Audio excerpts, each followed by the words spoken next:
सरकारला दुःखाची जाणीव करून देणं हा जर गुन्हा असेल तर तो गुन्हा मी केलेला आहे. त्यासाठी तुम्ही द्याल ती शिक्षा भोगायला बी मी तयार आहे. तुम्हीच आम्हाला सांगा आम्ही जगायचं का नाही ते. सरकार शेपूट हलवून हलवून म्हैस दमती पण पाठीवरचा कावळा उडत नाही. तसा आत्महत्येचा विचार आमची पाठ सोडित नाही. कोरड्या बळावानी कपाळ असणाऱ्या बायका, बिनबापाची लेकरं असल्यासारखी माळावर फिरणारी जनावर, हे सारं गावाला नजर लागली म्हणून नाही झालं सरकार. गावाकडं कुणाचीच नजर गेली नाही म्हणून झालं. शिकलो नसतो तर किती सुखात राहिलो असतो. अन्यायाची जाणीवच झाली नसती. देवाचा कोप झाला असं समजून बसलो असतो अंधारात तुमच्या लाल दिव्याला हात जोडीत. गोचिडासारखे चिटकून बसले सातबाऱ्याला सावकार आणि बुजगावण्यासारखं उभं आहे सरकार. आभाळ वाटतंय सावत्र आईवर, दुष्काळाचं कुरूप ठणकत चाललंय आणि शेतकऱ्यांसाठी कोंडवाडे बांधायचं ठरवून सरकार शांत झोपी गेलंय. देश महासत्ता होण्याचे स्वप्न बघण्यासाठी.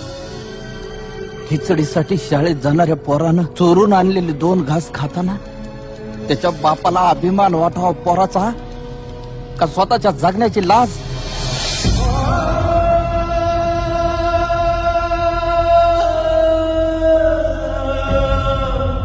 अजून अंत पाहू नका सरकार.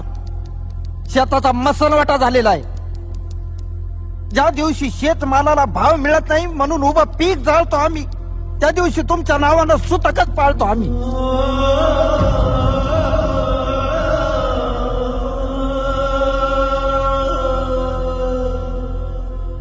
आता तरी विचार करा, नाहीतर 1 किलो गव्हासाठी तुम्ही 1 दिवस देश गहाण ठेवलेला असत.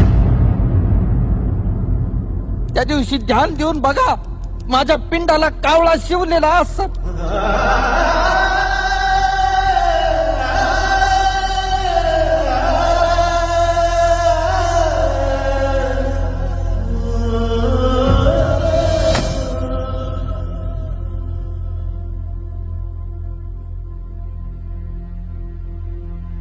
माझी काहीच तक्रार नाही.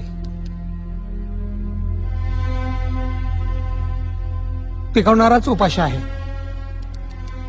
भूक माणसाला काही करायला लावेल.